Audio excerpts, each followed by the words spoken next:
നമസ്കാരം, ഞാൻ ബിന്ദു ടീച്ചർ. നമ്മുടെ ചാനലിലേക്ക് എല്ലാവർക്കും സ്വാഗതം.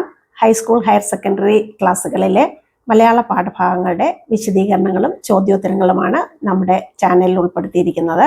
ഇതുവരെ സബ്സ്ക്രൈബ് ചെയ്തിട്ടില്ലാത്തവർ തീർച്ചയായും സബ്സ്ക്രൈബ് ചെയ്യണം. വീഡിയോ കണ്ടതിന് ശേഷം ഇഷ്ടപ്പെട്ടാൽ ലൈക്ക് ചെയ്യുകയും കമൻറ്റ് ബോക്സിൽ അഭിപ്രായങ്ങൾ രേഖപ്പെടുത്തുകയും ചെയ്യുക. സഹപാഠികൾക്കും കൂടി ഷെയർ ചെയ്യാൻ മറക്കരുത്.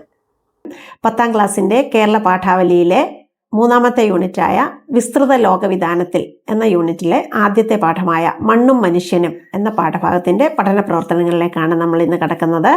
നമുക്ക് ആദ്യത്തെ ചോദ്യത്തിലേക്ക് കടക്കാം. എന്തിനാണ് ആളുകൾക്ക് ഇത്രയും വലിയ വീട്? പക്ഷേ അത് തീരുമാനിക്കേണ്ടത് വീട് വയ്ക്കുന്ന ആളാണല്ലോ. ഈ കാഴ്ചപ്പാടിനോടുള്ള നിങ്ങളുടെ പ്രതികരണം എന്താണ്?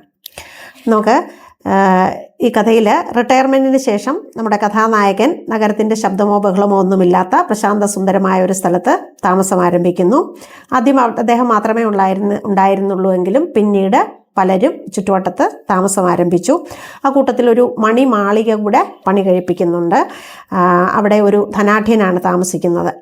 അപ്പോൾ ആഡംബരത്തിന് വേണ്ടി ആണോ, എന്തിനാണ് ഇത്ര വലിയ വീട് എന്ന് അദ്ദേഹം ചിന്തിക്കുന്നുണ്ട്. പക്ഷേ നമ്മൾ ചിന്തിക്കേണ്ടത്, ഇത് വീട് വയ്ക്കുന്ന ആളാണ് ഇത് മനസ്സിലാക്കേണ്ടത്. വർത്തമാന കാലഘട്ടത്തിൽ വീട്ടിൽ താമസിക്കേണ്ട ആളുകളുടെ എണ്ണമോ ഒന്നും തന്നെ പരിഗണിക്കാതെ വലിയ വീടുകൾ വെക്കുക എന്നുള്ളതിൽ നിന്ന് ആളുകളുടെ ഒരു സ്വഭാവമായി മാറിക്കഴിഞ്ഞിരിക്കുന്നു. അപ്പോൾ ഇത്തരം പ്രവണതയോടുള്ള കഥാകാരൻ്റെ ഒരു പ്രതികരണമാണ് നമുക്ക് ഇതിൽ നിന്ന് നമുക്ക് കാണാൻ കഴിയുന്നത്. അപ്പം തീർച്ചയായും നമ്മൾ വീട് വയ്ക്കുമ്പോൾ അതിൽ എത്ര പേര് താമസിക്കാനുണ്ട്, എന്തൊക്കെ സൗകര്യങ്ങൾ ആവശ്യമുണ്ട് എന്നുള്ളതിനെ ആശ്രയിച്ചായിരിക്കണം ഒരു വീട് ഉണ്ടാവേണ്ടത്. അല്ലെങ്കിൽ നമ്മുടെ തൊട്ടടുത്തുള്ള വീട് എത്ര വലുതാണ്, അല്ലെങ്കിൽ നമ്മുടെ സുഹൃത്തിൻ്റെ വീട് എത്ര വലുതാണ് എന്നതിനെ ഒന്നും ആശ്രയിച്ചായിരിക്കരുത് നമ്മൾ വീട് വയ്ക്കേണ്ടത്. അപ്പം നമ്മുടെ സൗകര്യത്തിനും നമ്മുടെ താല്പര്യത്തിനുമായിരിക്കണം അതിൻ്റെ പരിഗണന കൊടുക്കേണ്ടത്. അപ്പം നമ്മുടെ ഈ ഭൂമിയിൽ എല്ലാവർക്കും ജീവിക്കാനുള്ള ഇടം ആവശ്യമാണ് അല്ലേ? അതുകൊണ്ട് ഇത് ഒരാൾക്കുള്ളതല്ല ഈ ഭൂമി എന്നുള്ള ചിന്തയും കൂടെ നമ്മുടെ ഉള്ളിൽ ഉണ്ടാവേണം.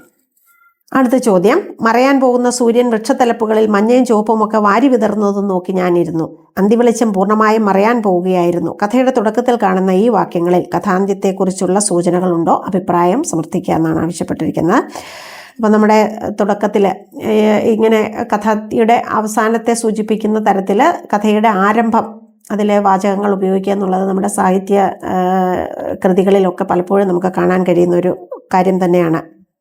കഥാരംഭത്തിൽ കാണുന്ന ഈ ദൃശ്യം, അന്തിവെളിച്ചം പൂർണ്ണമായും മറയാൻ പോകുന്ന സൂര്യൻ എന്ന് പറയുമ്പോൾ തന്നെ അവിടെ എന്തിൻ്റെയോ ഒരു ഇല്ലായ്മ, അല്ലെങ്കിൽ ഏതിലേക്കോ ചെന്ന് ലയിക്കാൻ പോകുന്ന, അവസാനിക്കാൻ പോകുന്ന ഒന്നിനെക്കുറിച്ചുള്ളൊരു സൂചന നമുക്കവിടെ ലഭിക്കുന്നുണ്ട്.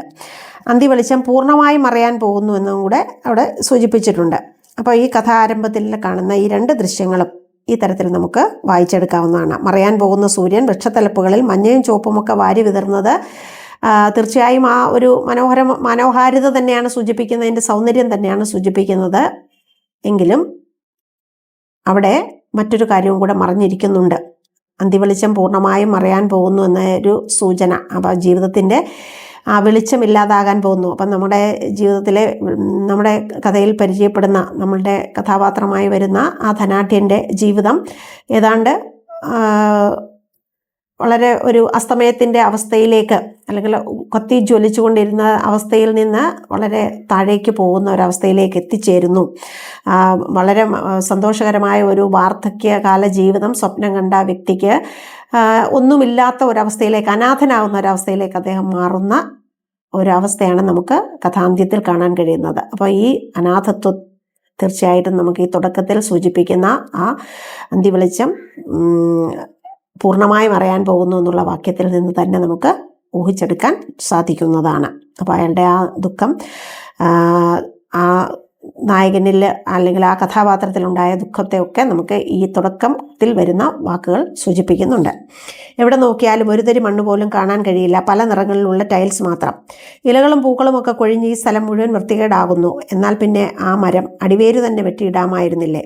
അപ്പോൾ ഇത്തരം കഥാസന്ദർഭങ്ങൾ വർത്തമാനകാല ജീവിതാവസ്ഥകളുമായി എങ്ങനെയെല്ലാം ബന്ധപ്പെടുന്നു വിശകലനം ചെയ്യുക എന്നാണ് ആവശ്യപ്പെട്ടിരിക്കുന്നത്. അപ്പോൾ എവിടെ നോക്കിയാലും ഒരു തരി മണ്ണ് പോലും കാണാൻ കഴിയില്ല, പല നിറത്തിലുള്ള ടൈൽസ് മാത്രം. മണ്ണും മനുഷ്യനും തമ്മിലുള്ള അകലം എത്രത്തോളം വർദ്ധിക്കുന്നുണ്ട് അല്ലേ? പഴയ കാലത്ത് മണ്ണും മനുഷ്യനും എത്രത്തോളം യോജിച്ചിരുന്നോ അല്ലെങ്കിൽ അടുത്തിരുന്നോ അതിൽ നിന്നൊക്കെ മാറിയ ഒരു മനോഭാവത്തിലേക്കാണ് വർത്തമാന കാലഘട്ടത്തിൽ മനുഷ്യൻ വന്നിരിക്കുന്നത്. കാരണം മണ്ണിൽ ചവിട്ടാൻ മനുഷ്യന് ഇഷ്ടമില്ലാത്ത അവസ്ഥയാണ്. എവിടെയെങ്കിലും അല്പം തരി മണ്ണുണ്ടെങ്കിൽ അവിടെയെല്ലാം ടൈൽസ് പതിച്ചു വെക്കുക എന്നുള്ള ഒരു അത് വൃത്തിബോധത്തിൻ്റെ കാര്യമൊക്കെ പറഞ്ഞുകൊണ്ടാണ് അല്ലേ? കാല് വൃത്തികേടാകുന്നു, ചെളി പറ്റുന്നു എന്നൊക്കെ പറഞ്ഞുകൊണ്ടാണ് പലപ്പോഴും അത് ചെയ്യുന്നത്. പക്ഷെ അത് എത്രത്തോളം ദൂഷ്യമാണ് മണ്ണിന് വരുത്തി വയ്ക്കുന്നത്. മനുഷ്യൻ മണ്ണുമായി ഇണങ്ങി കഴിയേണ്ടവനാണ് എന്നൊക്കെയുള്ള ചിന്തയിൽ നിന്ന് മാറിയിട്ടുള്ള ഒരു ജീവിതമാണ്. അപ്പം മരത്തിൽ നിന്ന് വീണ ഓരോ ഇലയും പലർക്കും പ്രയാസമുണ്ടാക്കുന്ന ഒരു കാഴ്ച നമ്മുടെ ഈ കഥയിൽ തന്നെ നമുക്ക് കാണാൻ കഴിയുന്നുണ്ടല്ലേ? അവനവൻ്റെ മാത്രം സന്തോഷത്തിനും സുഖത്തിനും വേണ്ടി പ്രകൃതിയുള്ള എല്ലാത്തിനെയും വെട്ടിനശിപ്പിക്കുന്നതിനോ അല്ലെങ്കിൽ പരമാവധി ചൂഷണം ചെയ്യുന്നതിനോ ഒന്നും മടിയില്ലാത്ത ഒരു സംസ്കാരമാണ് നമ്മുടെ ഇടയിൽ നിന്ന് വളർന്നു വരുന്നത്. എന്നാൽ അതിനിടയിലും പ്രകൃതിയെ ചേർത്ത് നിർത്തുന്ന, പ്രകൃതിയിലെ വിഭവങ്ങളെ സംരക്ഷിക്കാൻ ആഗ്രഹിക്കുന്ന, പ്രകൃതി നശീകരണത്തിനെതിരെ പോരാടുന്ന, പ്രതിഷേധിക്കുന്ന ഒരു സമൂഹവും നമ്മുടെ ചുറ്റുപാടും ഉണ്ട് എന്നതിൻ്റെ സൂചനയായിട്ട് നമ്മുടെ കഥാകൃത്തിനെ തന്നെ നമുക്ക് ഇവിടെ കാണാൻ കഴിയുന്നുണ്ട് അല്ലേ? അതുകൊണ്ടാണ് എങ്കിൽ പിന്നെ ആ മരം വേരോടെ അടിവേര് തന്നെ വെട്ടിയിടാമായിരുന്നില്ലേ എന്ന അദ്ദേഹത്തിൻ്റെ ഹൃദയത്തിൽ തട്ടിയാണ് അദ്ദേഹം ആ ധനികനോട് ചോദിക്കുന്നത്. എന്തുകൊണ്ടാണ് ശിഖരങ്ങൾ മാത്രം വെട്ടിയത്? എന്നാൽ പിന്നെ മൂടോടെ വെട്ടിയിടാമായിരുന്നല്ലോ എന്നുള്ളത് വളരെ ദയനീയമായ ഒരു ചോദ്യമാണ് നമുക്ക് കാണാൻ കഴിയുന്നത്. അടുത്ത ചോദ്യം, ഞാൻ ഇവിടെ വരുമ്പോൾ അന്ന് കൊച്ചിയിലെ എൻ്റെ ജോലിയിൽ നിന്ന് റിട്ടയർ ചെയ്തപ്പോഴാണ് ഈ സ്ഥലം മുഴുവൻ ഒരു വലിയ കാട് പോലെയായിരുന്നു. എനിക്ക് തൃപ്തിയായി. വേണ്ട, എനിക്ക് എപ്പോഴും നല്ല കാറ്റും വെളിച്ചവും വേണം, വൃത്തിയും. ഈ മരങ്ങളൊക്കെ ഇവിടെ സ്ഥലമാകെ ഇരുട്ടും പരത്തി. വേണ്ട. സന്ദർഭങ്ങളുടെ രണ്ട് കഥാപാത്രങ്ങളുടെയും മനോഭാവങ്ങൾ വിശകലനം ചെയ്ത് നിരീക്ഷണങ്ങൾ അവതരിപ്പിക്കുക. അപ്പോൾ ഈ കഥയിലെ രണ്ട് കഥാപാത്രങ്ങളുടെയും അവരുടെ സ്വഭാവങ്ങൾ തമ്മിൽ ഒരു വൈരുദ്ധ്യം നമുക്ക് കാണാൻ കഴിയുന്നുണ്ട്. ഒരാൾ അങ്ങേയറ്റം പ്രകൃതിയെ സ്നേഹിക്കുന്ന, പ്രകൃതിയോട് ചേർന്ന് നിൽക്കാൻ ആഗ്രഹിക്കുന്ന ആളാണ്. അദ്ദേഹത്തിൻ്റെ വാക്കുകളാണ് നമ്മുടെ ആദ്യം നമുക്ക് കാണാൻ കഴിയുന്നത്. അതുകൊണ്ടാണ് അദ്ദേഹം കാടുപോലെ ഒരു സ്ഥലം തന്നെ തൻ്റെ വീട് വയ്ക്കാനായി തിരഞ്ഞെടുത്തത്. അപ്പോൾ അത് കണ്ടപ്പോൾ തന്നെ അദ്ദേഹത്തിന് സന്തോഷമായി. അപ്പോൾ ആ ജീവിതത്തിൻ്റെ തിരക്കുകളിൽ നിന്നൊക്കെ ഇവിടെ വാങ്ങി വരുന്ന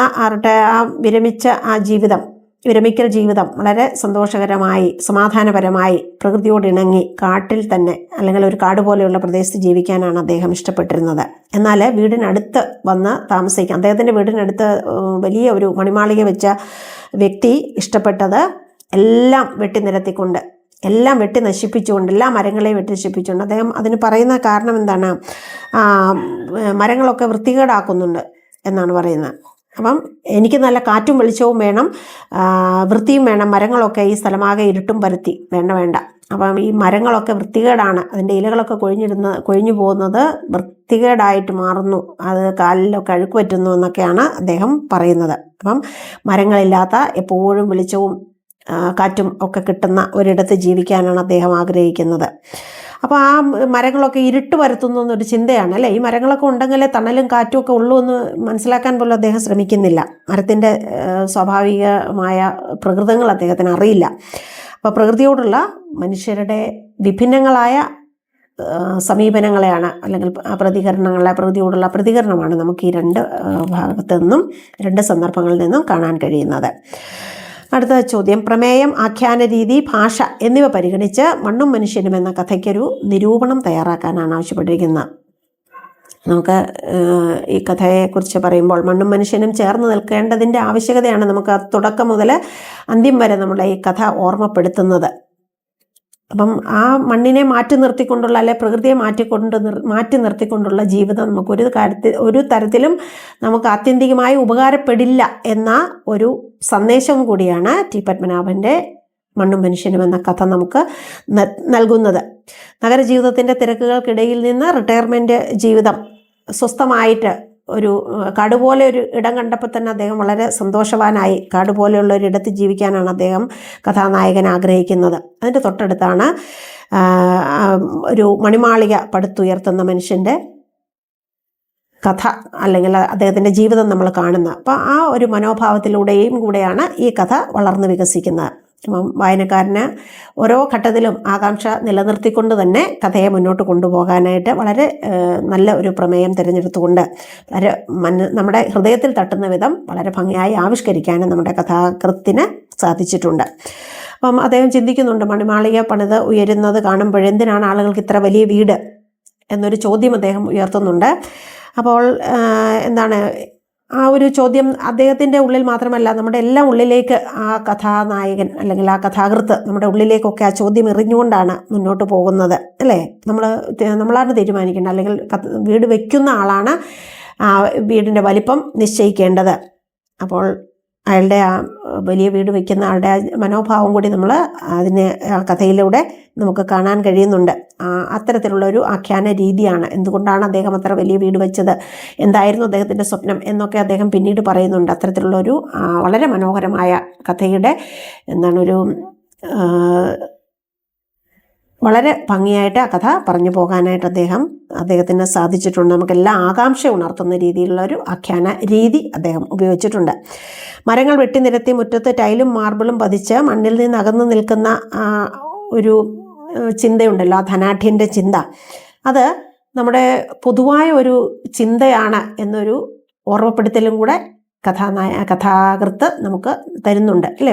ഒരു ഭൂരിപക്ഷം ആളുകളുടെയും ചിന്ത ഇപ്രകാരമാണ്. എന്തിനാണ് മരങ്ങൾ, എന്തിനാണ് നമ്മുടെ ചുറ്റുപാടും മരങ്ങൾ, എന്തിനാണ് അവയൊക്കെ വെട്ടി നിരത്തി അതിമനോഹരമായ സൗധങ്ങൾ പണിയാൻ ആഗ്രഹിക്കുന്ന ഒരു വലിയ ഭൂരിപക്ഷം അല്ലെങ്കിൽ ഒരു പക്ഷം നമ്മുടെ സമൂഹത്തിൽ നിന്നും നിലനിൽക്കുന്നുണ്ട്. മരങ്ങൾ ഇരുട്ട് നൽകുമെന്നും ഇലകൾ നിലത്ത് വീണ് അഴുക്ക് ഉണ്ടാക്കുന്നുവെന്നുമൊക്കെ അദ്ദേഹം സൂചിപ്പിക്കുന്നത് ഈ നമ്മുടെ ഒരു കാഴ്ചപ്പാടിൻ്റെ ഒരു നേർചിത്രം തന്നെയാണ്, അല്ലേ? പലപ്പോഴും ചെടികളും മരങ്ങളും ഒക്കെ നമുക്ക് വൃത്തികേടായിട്ട് അനുഭവപ്പെടുന്ന ഒരു കൂട്ടം ആളുകൾ നമ്മുടെ ഇടയിലുണ്ട്. എന്തായാലും അദ്ദേഹം ആഗ്രഹിക്കുന്ന എന്താണ്, വാർദ്ധക്യകാലത്ത് മക്കളും കൊച്ചുമക്കളും അല്ലെങ്കിൽ മക്കളുടെ ഭാര്യമാരും അവരുടെ മക്കളുമൊക്കെ ആയിട്ട് ഒരു വളരെ സന്തോഷകരമായ ഒരു ജീവിതം നയിക്കണമെന്ന് ആഗ്രഹിക്കുന്നു. പക്ഷെ അദ്ദേഹത്തിന് മക്കളിൽ നിന്ന് കിട്ടിയ മറുപടി, അവർ വിദേശത്ത് തന്നെ വിവാഹം കഴിച്ചു, അവിടെ തന്നെ താമസിക്കാൻ ആഗ്രഹിക്കുന്നവർക്ക് അവിടെ ജോലിയൊക്കെ ശരിയായി എന്നുള്ള ഒരു വാർത്തയാണ് കിട്ടുന്നത്. അപ്പോൾ ഇതിൽ മനം നൊന്ത് ആ ധനാഢ്യൻ എവിടേക്കോ യാത്രയാവുകയാണ് കഥാന്ത്യത്തിൽ. നമ്മുടെ സ്വപ്നം സാക്ഷാത്കരിക്കാൻ വേണ്ടി അല്ലെങ്കിൽ നമ്മുടെ മോഹങ്ങൾ സാക്ഷാത്കരിക്കാൻ വേണ്ടി നമ്മളിങ്ങനെ പരക്കം പായുകയും അവസാനം അനാഥത്വത്തിലേക്ക് വലിച്ചെറിയപ്പെടുകയും ചെയ്യുന്നു എന്നുള്ളത് ഒരു സന്ദേശമാണ്. അപ്പം നമ്മൾ പ്രകൃതിയെ മാറ്റി നിർത്തുന്നത് ഒരിക്കലും നമുക്ക് ഗുണകരമാവില്ല എന്ന ഒരു സന്ദേശത്തിലേക്കാണ് ഈ കഥ എത്തി നിൽക്കുന്നത്. അപ്പം നമ്മുടെ പ്രകൃതിയെ നമ്മൾ അറിയണം, മരങ്ങളെ നമ്മൾ സ്നേഹിക്കണം, നമ്മുടെ ചുറ്റുപാടുകളും മരങ്ങൾ നിലനിർത്തുകയും വെച്ചുപിടിപ്പിക്കുകയും ഒക്കെ ചെയ്യണം എന്നൊരു സന്ദേശവും കൂടി നമുക്ക് ഈ കഥ ഓർമ്മിപ്പിക്കുന്നുണ്ട്. ചത്ത പോലെ ഉറങ്ങിയെന്ന ശൈലി സന്ദർഭത്തിന് നൽകുന്ന സവിശേഷാർത്ഥം എന്ത്? ഇത്തരത്തിലുള്ള നിരവധി ശൈലികൾ പ്രയോഗത്തിലുണ്ടല്ലോ. വിവിധ ശൈലികൾ കണ്ടെത്തി ആശയം വിശദീകരിച്ച് ഒരു പതിപ്പ് തയ്യാറാക്കാനാണ് ആവശ്യപ്പെട്ടിരിക്കുന്നത്. ചത്ത പോലെ ഉറങ്ങുക എന്ന് പറഞ്ഞാൽ ഇവിടെ ഈ സന്ദർഭത്തിൽ അദ്ദേഹം എല്ലാം മറന്നുറങ്ങി എന്നുള്ള അർത്ഥമാണ്, അല്ലേ? ചാവുക എന്നാൽ എന്താണ്? ചത്ത പോലെ ഉറങ്ങിയെന്ന് പറഞ്ഞാൽ എല്ലാം മറന്നു, ഒന്നും ജീവിതവുമായിട്ട് യാതൊരു ബന്ധവുമില്ലാത്ത തരത്തിൽ അത്ര സ്വച്ഛമായി സുഖമായി, അല്ലേ? ഒരു മരണം പോലെ തന്നെ ഉറങ്ങി എന്നുള്ളതാണ് സൂചന നൽകുന്നത്. എല്ലാം മറന്നുറങ്ങി എന്നുള്ള സൂചനയാണ്. അപ്പം നമുക്ക് അറിയാം, ശൈലി എന്ന് പറഞ്ഞാൽ വാച്യാർത്ഥത്തോട് പ്രത്യക്ഷമായി ബന്ധമില്ലാത്ത ഒരു സവിശേഷമായ അർത്ഥം സൂചിപ്പിക്കുന്ന പദങ്ങളുടെ ചേർച്ചയാണ് നമ്മൾ ശൈലി എന്ന് പറയുന്നത്. ഉദാഹരണമായിട്ട് നമുക്ക് പറയാവുന്നതാണ് നെല്ലിപ്പടി കാണുക എന്നുള്ള ഒരു ശൈലി നമ്മൾ ഉപയോഗിക്കാറുണ്ട്, അല്ലേ? ക്ഷമയുടെ നെല്ലിപ്പടി കാണുക, അതിൻ്റെ അങ്ങേ അറ്റം വരെ കാണുക എന്നുള്ളതാണ്. നെല്ലിപ്പടി എന്ന് പറഞ്ഞാൽ നമ്മൾ ആ കിണറിൻ്റെയൊക്കെ ഏറ്റവും ഒടുവിൽ ഏറ്റവും അവസാനം ഏറ്റവും ആഴത്തിലിടുന്ന ഒന്നാണല്ലോ നെല്ലിപ്പടി എന്ന് പറയുന്നത്. അപ്പോൾ ഏറ്റവും അവസാനം വരെ എത്തുക, അല്ലെങ്കിൽ ആ ക്ഷമയുടെ നെല്ലിപ്പല കാണുക, അതിൻ്റെ അവസാനം വരെ എത്തി നിൽക്കുക എന്നുള്ള അർത്ഥമാണ്, അല്ലെങ്കിൽ നെല്ലിപ്പടി കാണുക എന്നുള്ള ആ വാച്യാർത്ഥമല്ല നമുക്കവിടെ ലഭിക്കുന്നത്.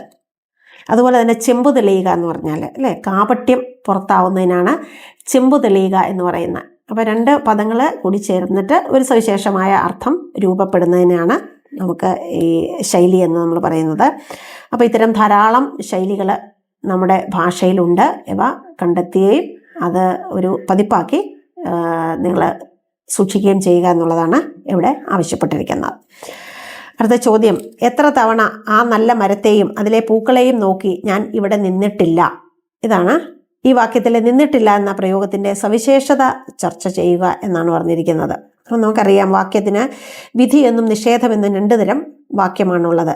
വിധി, നിഷേധം. നിന്നു എന്ന് പറയുന്നത്, അല്ലേ? എത്ര തവണ നിന്നു എന്ന് പറഞ്ഞത് ഒരു ക്രിയാപദമാണെന്ന് നമുക്കറിയാമല്ലോ. അതിൽ ഉണ്ടെന്ന് പറയുന്നത് വിധി രൂപവും ഇല്ല എന്ന് പറയുന്നത് നിഷേധ രൂപവുമാണ്. അപ്പോൾ ഈ അർത്ഥത്തിൽ ഇവിടെ നിന്നിട്ടില്ല എന്ന് പറയുന്നത് യഥാർത്ഥത്തിൽ ഒരു നിഷേധ രൂപമാണ്. എത്ര തവണ ആ നല്ല മരത്തെയും അതിലെ പൂക്കളെയും നോക്കി ഞാൻ ഇവിടെ നിന്നിട്ടില്ല എന്ന നിഷേധ രൂപമാണെങ്കിലും ഈ സവിശേഷമായ സന്ദർഭത്തിൽ നമുക്ക് ലഭിക്കുന്നത് അതിൻ്റെ വ്യത്യസ്തമായ ഒരർത്ഥം തന്നെയാണ്. എത്രയോ തവണ ഞാൻ ഈ മരത്തെ നോക്കി അതിലെ പൂക്കളെയും നോക്കി എത്രയോ തവണ നിന്നിരിക്കുന്നു എന്ന അർത്ഥമാണ് ഈ സന്ദർഭത്തിൽ നമുക്ക് ലഭിക്കുന്നത്. മരവും പൂക്കളും അദ്ദേഹത്തെ എത്രത്തോളം ആകർഷിച്ചു എന്നും എത്രയോ തവണ അദ്ദേഹം അത് നോക്കി നിന്നിരിക്കുന്നു എന്നുമാണ് ഇവിടെ ഈ നിഷേധ പ്രയോഗത്തിലൂടെ നമുക്ക് ലഭിച്ചിരിക്കുന്ന സവിശേഷമായ അർത്ഥം. അപ്പോൾ ഇതോടുകൂടി നമ്മുടെ ഈ ചോദ്യോത്തരങ്ങളുടെ ചർച്ച ഇവിടെ അവസാനിക്കുകയാണ്. അടുത്ത പാഠഭാഗവുമായി നമുക്ക് വീണ്ടും കാണാം. എല്ലാവർക്കും നമസ്കാരം.